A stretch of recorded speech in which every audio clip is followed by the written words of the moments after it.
Hello, hello, hello. Assalamu alaikum. Ji ayanu. Pakhair agale. Ni hao. Chunashumme. Washmale. Ohio Gonzaimus. Guten Morgen. Hola. Bonjour. Privyet. Kaifahal. Haleshumachatore.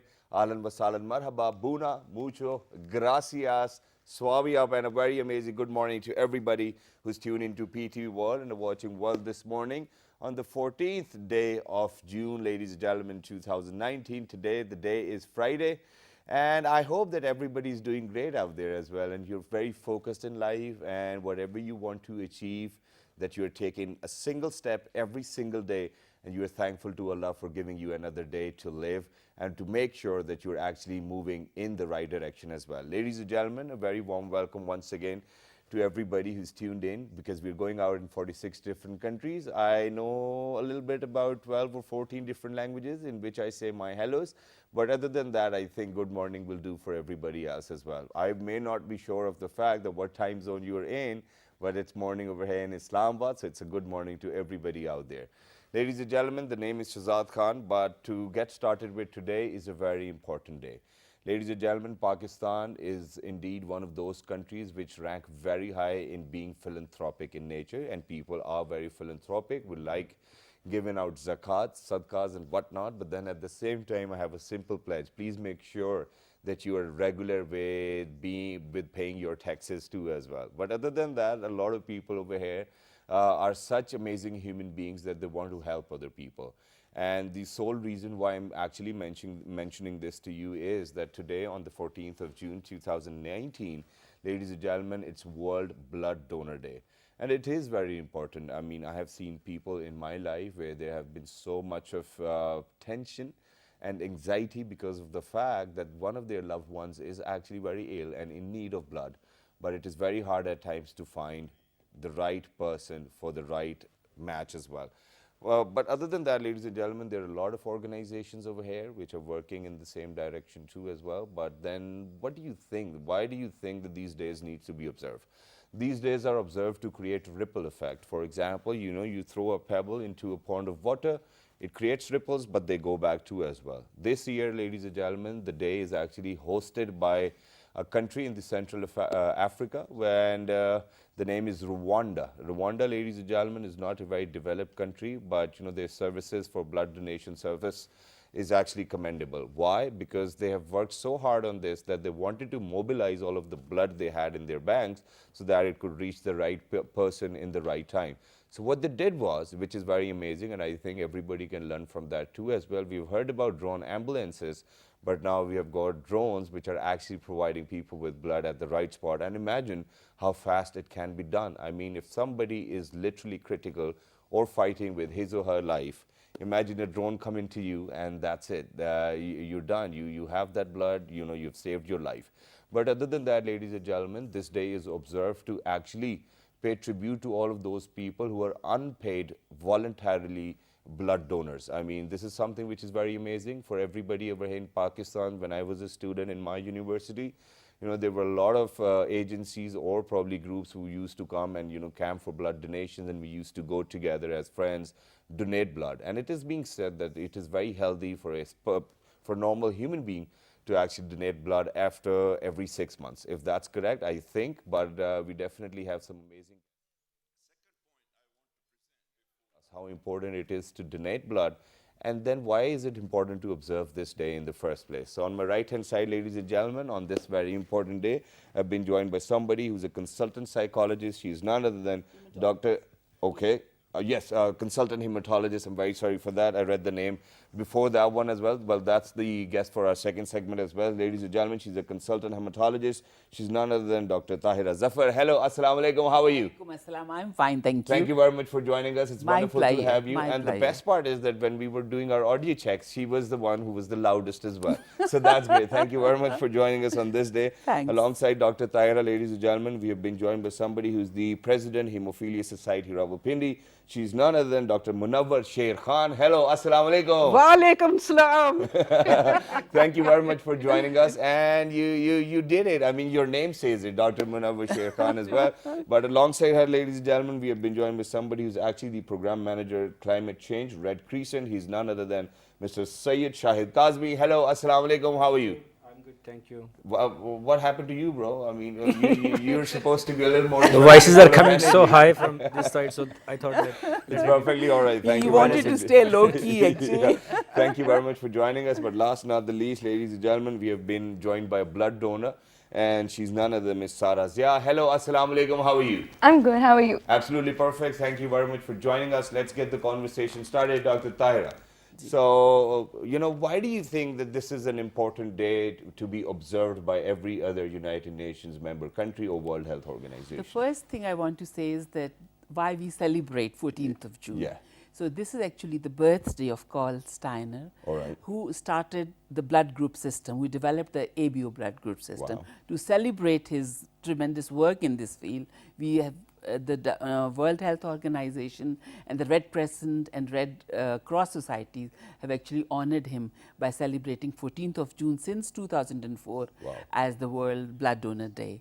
And why you say it's important, the main thing you've actually already said, that to create awareness, to create ripple effect. Yeah. And it's especially pertinent in our situation because you're talking about drones taking blood, but drones will only take blood if there's blood available. Exactly. And where would that blood come from? From the donors, donors. yes. So we not only want to celebrate the donors who are actually providing and saying thank you to them, but we also want to motivate other people to donate blood. Exactly. So that's one. The other main message for Blood Donors Day is safety of blood. Exactly.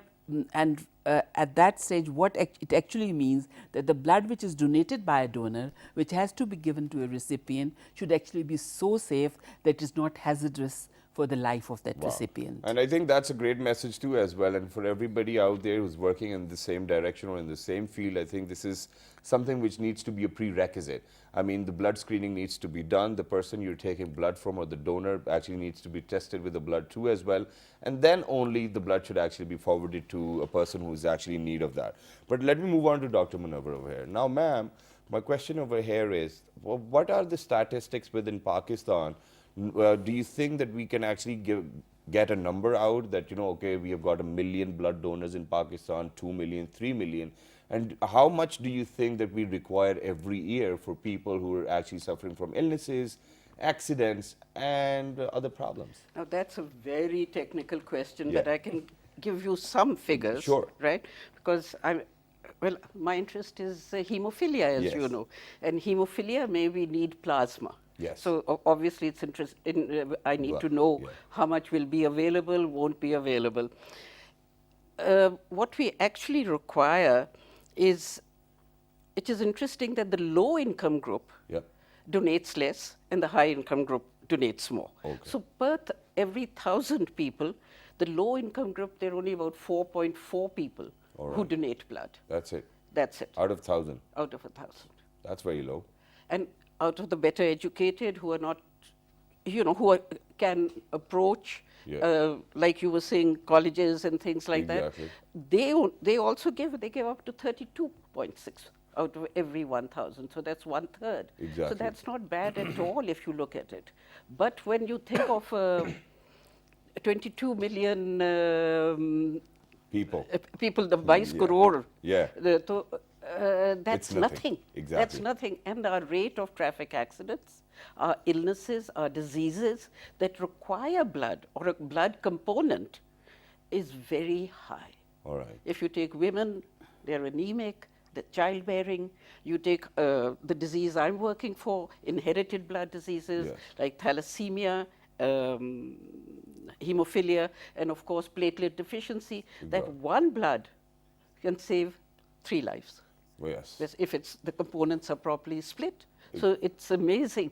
So Pakistan definitely needs what we call non-remunerated voluntary blood donors. All right. And Pakistan Red Crescent was the leader in this at one stage. Exactly. Now, I'll come back to that. I've got one of my own experience to share with Red Crescent about the in Dr. this Tahira context, I wanted to say that we don't have actual stats about how many people actually did, but according to our stats in Pakistan, less than 5% of people who can donate are actually donating. So that is really where we need to work to sort of educate, motivate, and then recruit these donors as voluntary, non-paid, and regular donors. Like you might have seen that whenever there's a disaster, there's so much of drive that there's so much blood collected that sometimes blood banks have to waste that blood. Okay. But that doesn't mean that we should only donate in emergencies. Yes.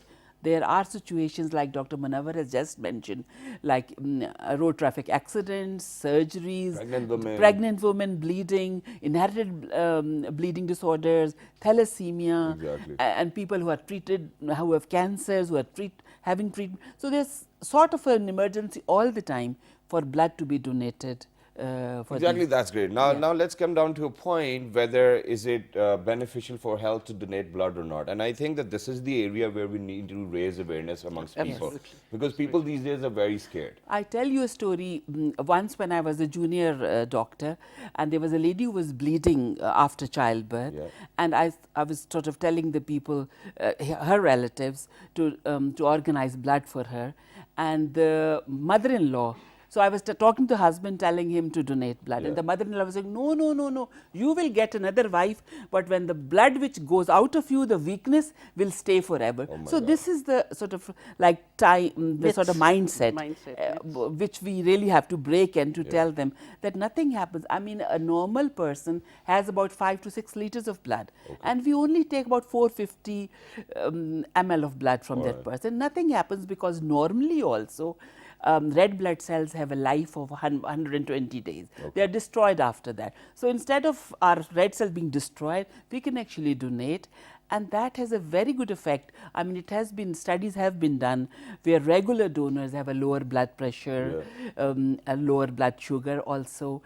They feel so good that they have done a good work. Our bone marrow is also stimulated. When we donate, the bone marrow is sort of sitting inactive, it becomes stimulated, and it is actually try to produce more. So you feel very good from that point of view. Rejuvenated in a way. And I can talk from my own experience also, because I've been a blood donor since I joined medical school, and I'm, mashallah, still donating blood. Yeah, and for everybody who's out there, you know, you can take a good look at Dr. Taira. Alhamdulillah, she's fit, she's healthy, and she's happy. And she's happy, yes. But I think happy and peace of mind would be the main thing I would talk about. This is what it Exactly, has given that's me. great, and it would feel great too as well. But other than that, you know, there's one more thing, ladies and gentlemen. This is a very interesting story. And Mr. Saeed Shahid Saab actually is just recently joined Red Crescent as well within the climate change program. But I'm just going to put this question out for you. So what happened was, within my own university, people from Red Crescent used to come, camp for blood donations and whatnot. So we, all of our friends, we always had this thing in our own heads as well, that it's beneficial for our health. After every 6 months, every person should actually donate blood. And we used to do it quite often as well. So while we were donating blood, the best part was that they used to give us free juices afterwards. You know, that was the best part, to donate blood. But other than that, they used to give us a slip, and they used to say that whenever you are in need, God forbid, of blood, you know, you just come to us and we'll give you the blood for free. But it didn't occur to me this way, you know. So once, unfortunately, I was in need. I went to the Red Crescent office, I showed them that slip. They'd never recognized that slip too as well. Now, there can be two reasons. Either those people representing Red Crescent weren't really from Red Crescent, or either it does not work this way. So what would you say? I'm sorry that this is the first question I'm posing Interesting. to you. What I believe, like, before coming to the local context, I would like to discuss with you, like, the globally Red Cross, Red Crescent movement, like we in Pakistan as a national society, Pakistan Red Crescent, which is representing the Red Cross, Red Crescent in Pakistan. I believe Red Cross, Red Crescent movement globally is the largest in this picture when you talk about the humanitarian services, but specific to this blood donation as well. What I see in my office, like in premises, many of the people, many deserving people, like coming from the PIMS hospital, from many government hospital where people really do not afford to buy blood from the outdoor facilities or the blood banks placed in the hospitals. They come and they get. But in your case, honestly, I don't know what it happened. But what of the good thing, like what I see is like, as you mentioned about the universities. So like I can tell you, like in Pakistan, specifically in Islamabad, in Punjab, other provinces, now we have many blood banks. Many blood centers and many blood donor centers. Like in different universities, we have the clubs, different youth, they come together and they establish a club, and then they come up with a blood donation every 6 months, every 4 months. Like just Dr. Sahib was telling that it is like I think 4 times in a year a male can donate a blood, a healthy man.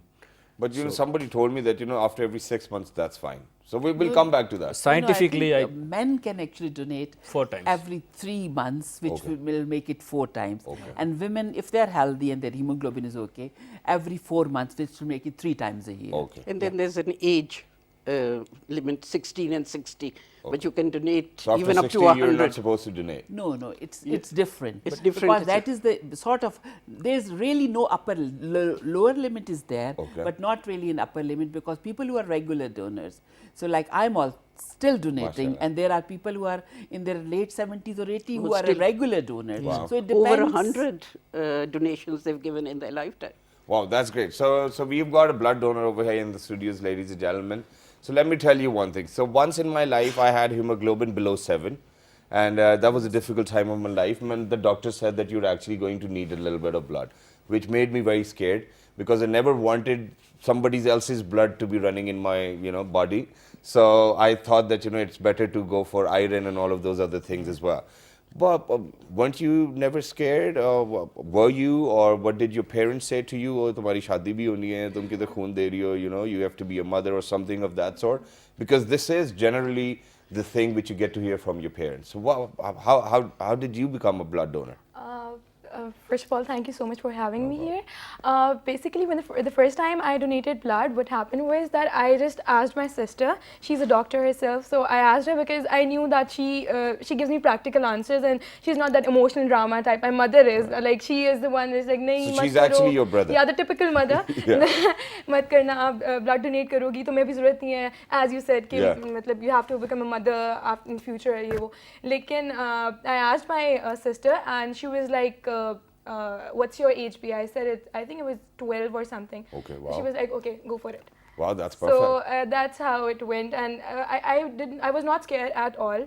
I was very motivated because I have this thing in my mind that you should always be you should always make the best out of you. Like you should help people in any way possible you can. Yeah. So I think that this is my way of. Well, that's great. And you're a member of the Red Donor Organization too as well. Yes, So what does this organization do? Would you mind sharing with us? Yes, basically this organization, me along with my friends, Uzair, Saad and Maqsad, we started. Yeah, Uzair, Saad and Muqsid, yeah, big hello to you too as well. Yes. They're having exams right now, that's why I was not able for them to, they were not able to join. So basically what we do is we go to different universities. Okay.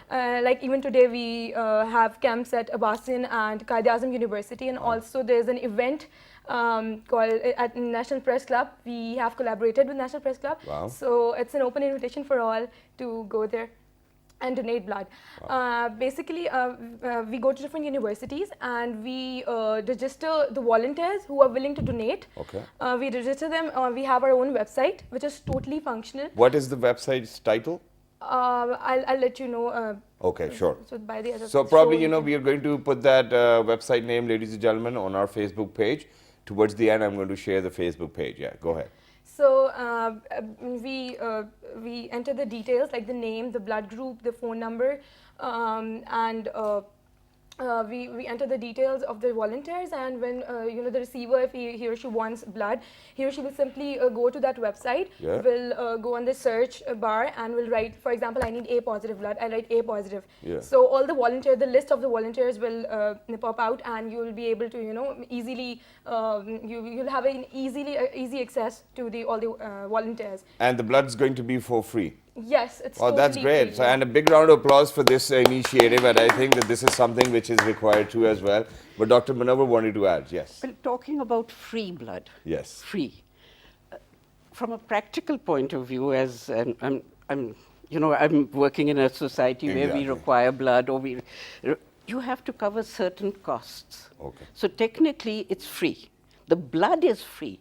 But the bag in which the blood comes is extremely expensive, especially if you want to split it into 3. Yeah. Red cells, plasma, platelets. Yeah. So how do you recover that cost? So how much does the bag cost anyways? Tyra, 300-400? नहीं 200 के I mean, I will never mind 200 rupees if I can save a life. It's not just the bag. Then the testing. Yes. You know, we just talked about infections which can be transmitted by blood transfusion, blood as such. And as you were talking about when we were sitting in that waiting room, that one of your relatives got hepatitis C. And we have also seen a couple of my relatives also, post-blood transfusion, developed hepatitis C. People who have regular blood transfusions, like thalassemics and hemophilics, about 30% of them have actually contracted hepatitis C. So we definitely need to provide safe blood. And to check the safety, we have to test them for various diseases, transfusion transmitted diseases like hepatitis B, hepatitis C, HIV, etc. And I'm ready again after Tyra because I'm bursting to We'll come back to you. This really is expensive. So all that expense is for the bag, the testing. How much do you think it should cost for a bag? I mean, you know, because we are here for the awareness of people, so they should actually know so that there's nobody overcharging them at least. I think it's variable in different blood banks, and basically it is the bag and the testing which is costed really, so that they have recovered the cost. Otherwise, there won't be any blood available as such. And thank you for saying that as well, because I never knew that you know, they actually have to recover the cost as well, ladies and gentlemen, and I think that it's perfectly fine and fair to recover the cost for all of that testing, the bags which are being used, needles, syringes and whatnot. But moving back to you, ma'am. Yes, you wanted to say. Blood Donor Day. Yeah. So who are the donors? I just want to mention this. Well, with permission from Mr. Kazmi, I've worked with the Red Crescent for a couple of years, not in the blood bank, but as a different field. But there are 3 types of donors, right? The most important are the voluntary donors, the non-remunerated, you don't pay them anything, and they come voluntarily to give you blood. Then there's the family replacement. Family members give blood. Even that I can tell you a joke about. We asked an old man, his young wife, I said, "Khoon chahiye?" "Koi problem nahi, ma'am. Koi problem nahi." I was practicing at that time. He comes after a little while with a bucket and says, "Kaun se butchery mein jaun?" Of course, this was a long time ago. I think that is very interesting because whenever you need blood and you tell people, they will say, "Oh, we are ready to give money, but not blood." So that is the problem. So we always say that if you are not willing to give, why should anybody else give it? So then that's your paid donor. Exactly. And the paid donor gives blood so often that his blood is probably infected. It's probably hemoglobin low. And at that time people go out, any money, just buy blood, buy blood. But who are you buying the blood from? Then, of course, like Dr. Tyra was saying, the testing period.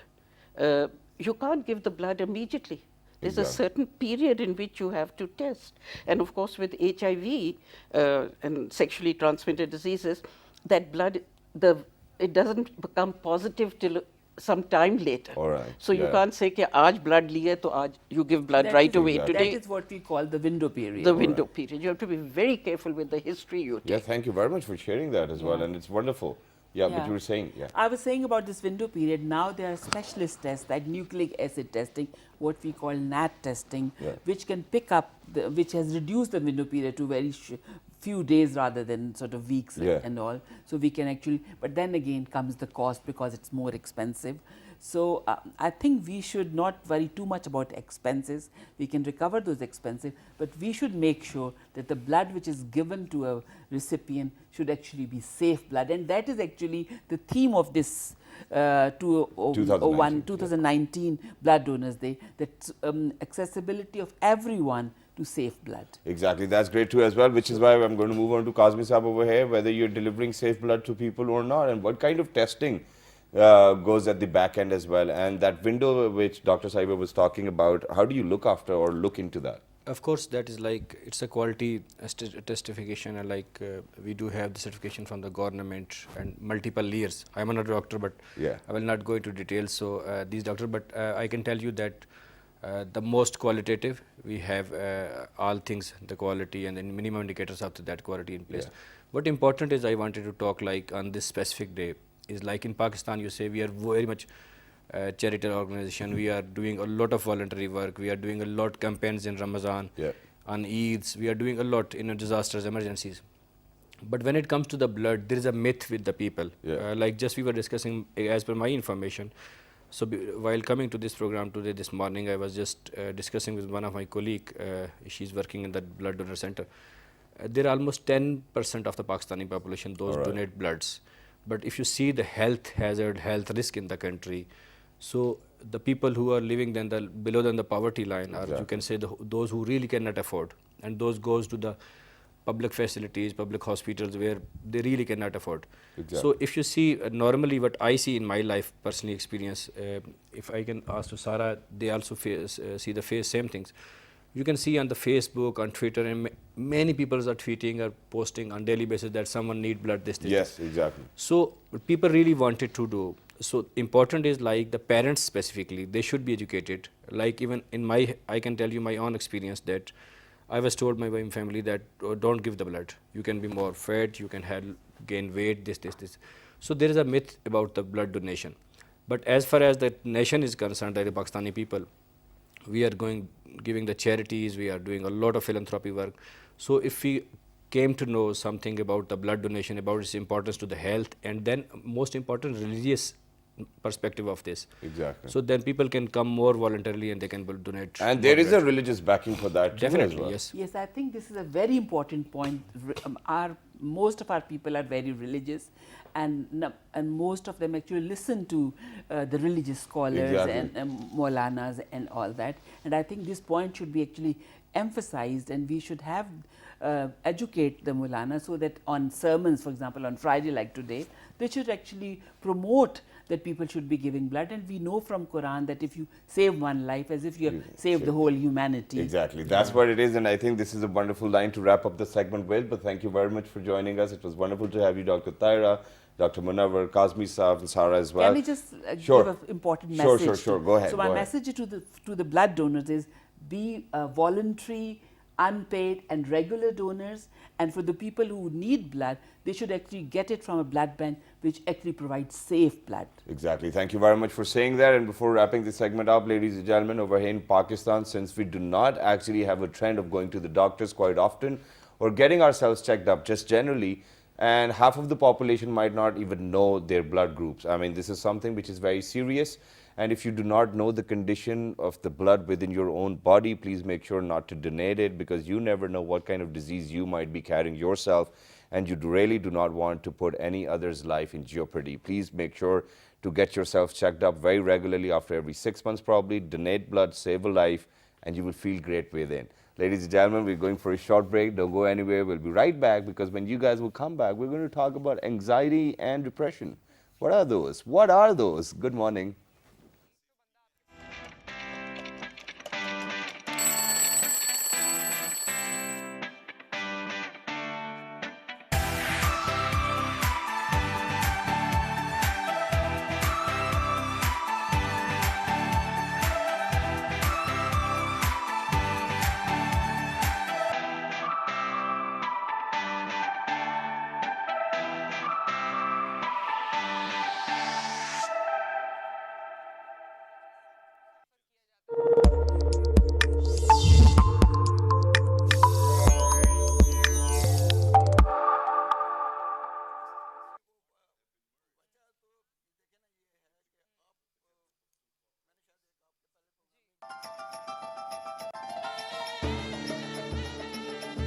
The Faisal Mosque is the largest mosque in Pakistan. Located in the national capital city of Islamabad. Completed in 1986, it was designed by Turkish architect Vedat Daloke to be shaped like a desert Bedouin's tent. It is situated at the north end of Faisal Avenue, putting it at the northernmost end of the city and the foot of the Margala Hills, the westernmost foothills of the Himalayas. It is located on an elevated area of land against a picturesque backdrop of the Margala Hills.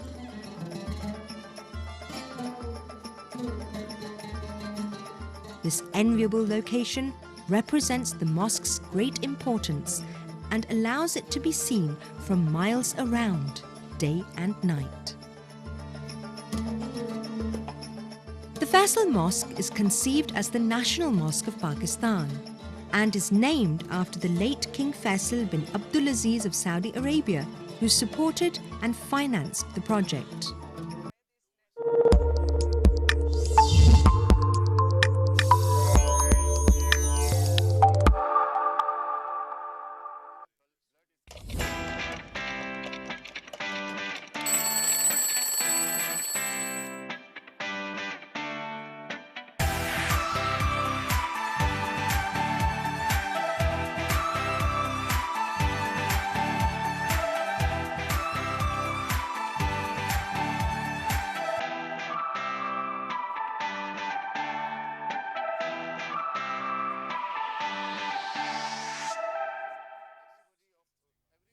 All right, ladies and gentlemen, welcome back. For everybody who just got tuned into PTV World, you're watching World this morning alongside Shahzad Khan. Earlier, ladies and gentlemen, in the first segment, we were actually observing World Blood Donor Day. It is, I think, very vital and important for people out there to donate blood, but then at the same time, in the safe hands. People who are actually going to give their blood to people who will be in need too as well. And then at the same time, we discussed that there is this cost for, the bag or probably getting the blood tested as well. So if there's a minimum amount to pay, and if that can save a life, I think that it's worth it too as well. But now coming towards the other half, where, ladies and gentlemen, we wanted to talk about anxiety. Ladies and gentlemen, nervousness or a little bit of stress is not actually anxiety. Anxiety and panic attacks are on an increase in these days as well, where it is being said that by 2020, Pakistan will be on number 2 in being home to this fatal disease. And when I say fatal, believe me that it is very fatal, because people who actually go through anxiety and depression are unable to perform their daily duties or whatever they're supposed to do. Their mood changes in a snap of a finger. They do not feel like living at times as well, and it can get very crucial. There are early symptoms if you get caught on them, if you get your hands onto them as well. Even then, it takes a longer period of time and constant probably health provision to get that person better. And it's not just one person's job to get that person better.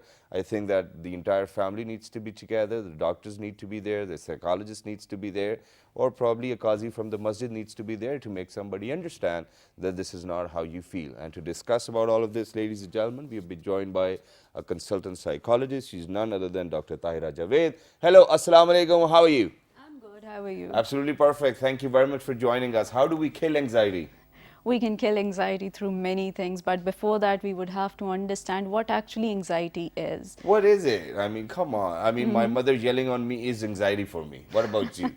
That can create a little amount of anxiety, but Yeah. that is not actually the clinical anxiety that we talk Okay. about. So let's talk about it. Let's get into detail. So anxiety is basically a state which is characterized by fears, worries, apprehensions. But the fear and apprehension, the worries are to the extent that are actually compromising our daily functioning. Alright. Normal level of anxiety is never taken as an anxiety disorder or as a problem. Is normal level of anxiety healthy for a person? Yes, it is very healthy. Okay. For example, a student is not having anxiety about exams, would never perform Okay. because he is Or not probably worried about the he result. was over-prepared.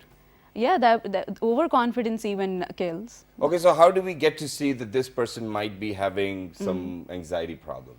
Yeah, for example, if a person comes to you and tells you that there's a social situation, I fumble in that, I cannot face people, but that is not compromising his social activities. He's like going out, he's managing his routines. Alright. That is not anxiety. But if the same person goes into a social situation and is not able to perform, he is avoiding people, he's not giving his presentations, he's not able to work in his job, he's not able to mingle around friends, that means there is something wrong. And he has this fear that people would not understand me, people would think negative about me. When he has these negative thoughts with it, that means there is something wrong, and that can be considered an anxiety. Okay, that's great. Thank you very much for saying that. And I think that in today's world, a lot of people are good with judging other people. I mean, I don't think that anybody should actually be judging anybody else, but I think that this is the cause of anxiety for other people by Oh, yes. thinking what other people are going to say. How do you think that we can avoid that?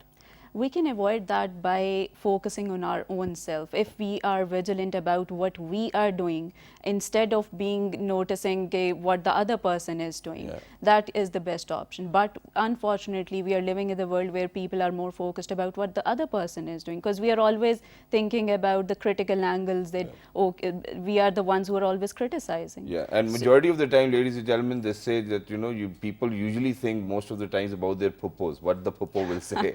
But I don't agree to this, okay? You know, my purpose are great too as well. Oh, yes. But there's one more thing I wanted to ask. If anxiety, depression, all of these illnesses are not actually subjected to, do you think that they can be fatal? Yes, they can, especially depression. If you talk about depression, in severe depression, people can commit suicide. All right. And for example, God forbid, if you've got severe anxiety, you get panic attacks, palpitations, whatnot, you already feel like dying. Yeah. I mean, it happened to me once. I mean, there's something stupid which I did.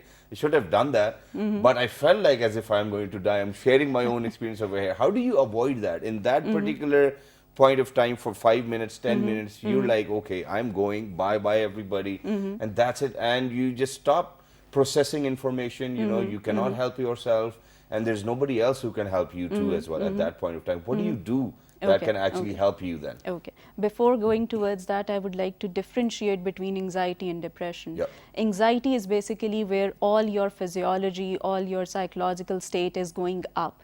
If this is the normal continuum, in anxiety, everything is there. Your heartbeat, your nervous system, all the nervous activity is going up. In depression, it goes down. All right. Right? So this is the major difference. So once like you are in a state of panic, that means you're hypervigilant.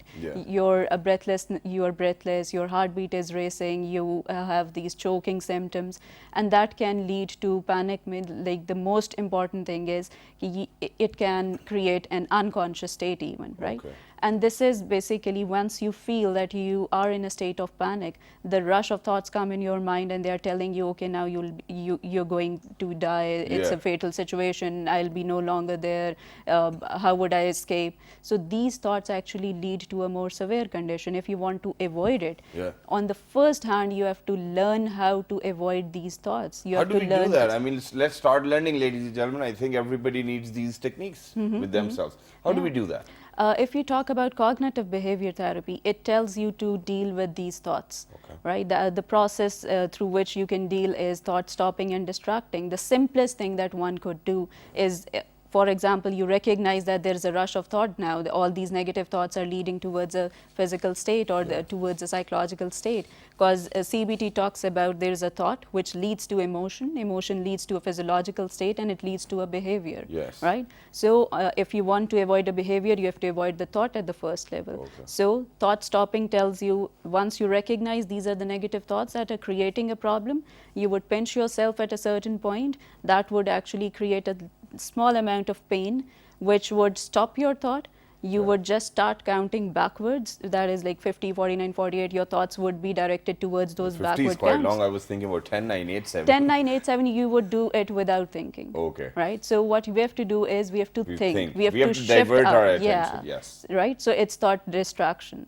So you distract your thought to the backward count, and once you're done with you reach 40 or 30, the thought is gone and you feel better. Okay, that's great. Yeah. I so mean, this is the simplest thing that we can do. But the only problem we have is that the thought does not go away. Even, you know, half of the time you're praying, you know, you're praying right in front of Allah, and, you know, there are different thoughts. Okay, I had to do that, I had to do that, I had to do that. And it happens to everybody. It's very normal. But how do you think that this cognitive behavior, whatever it was, how do you think that, you know, we can actually practice that? For example, you practice it with each thought that is coming throughout the day.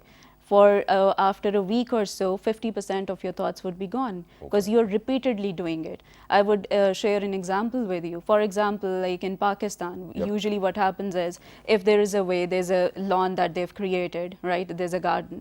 They would make a path that would go from there to there, right? If you want to go from this point to this point, you have to walk through the path. But being Pakistanis, we would select a shortcut and we would go from the garden, we would make this cross, right?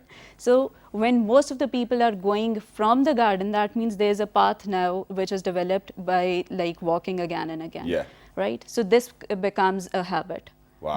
This actually makes a wrong path. Okay. Same happens in our brain. If we want to go from this point to this point, we are using a shortcut. Okay. Now, if you want to grow that grass again, you would have to make a guard set here who would be guiding. You have to move from there and you choose this Exactly. path. And with this, like repeatedly, when a guard is telling you to choose the right path, the grass would grow again, and that path would be diminished, right? Yeah. So same is the case in your brain. So you The have to neural rewire. pathway would be, it's the rewiring. The neural pathway would be dead. Okay, that's great. But very quickly, before we wrap up the show, there's one simple thing which I wanted to ask, and it always came across my mind. I don't know whether it's technically correct or not, but I think there's a lot of hypertension over here within Pakistan. You know, people, they have severe problems with blood pressure and whatnot. And then we do not have some good eating habits. You know, Yeah. even before sleeping or going to bed, we would be eating larger pieces of cake, which I did last night as well. Do you think all of these things can actually have an impact on your brain and cause anxiety for you? Yes, if you talk about eating habits and anxiety, too much intake of caffeine, too much intake of tea, coffee, cold drinks can increase anxiety. Okay. And too much sugary things, for example, chocolates and cakes and these bakery stuffs, they can increase anxiety. If a person is already in an anxious state, Yeah. you have to avoid these things. Okay, well, right? that's good. And for example, if you want, if you choose, okay, what sort of diet should you take? So it should be more protein, less carbohydrates. Well, that's great. Thank you very much for being with us. It was You're wonderful welcome. to have you. We were short on the clock, but it's perfectly all right. I think that we got the messages delivered too. For people out there, ladies and gentlemen, I've always made two simple formulas for myself to keep myself steady so that I'm able to wake up every morning. That is, first, I've thought to myself that I've got a chimney on top of my head, and that whatever intoxic information is in me, it needs to go out in the form of black smoke. So I just assume that the black smoke's out and I'm all clean. And other than that, you know, there are certain things which are in your hand. For example, if I have to lift this piece of paper, this cell phone, if I want to talk to somebody, I can do it with my own hands. But if there's something which is not in my capacity and I cannot do anything about it, I won't even think about it because I cannot do anything about it. That's the best part. That's how you can actually live a good life as well. Thank you very much, Dr. Tyra, for You're being with us. Ladies and gentlemen, please, before I wrap up, I'm going to make a simple pledge. If you're healthy enough, please make sure to share your blood drops with somebody else who's actually in need. And for that, we're going to share all of those website addresses on our Facebook page, which is with the name of World This Morning. On Twitter, it's World This Morning without a G. On Daily Motion and YouTube, it's World This Morning. The fabulous week is going to be at 11 p.m. tonight. Till the next time, 1, 2, 3, good morning. Look after yourselves. Thank you very much.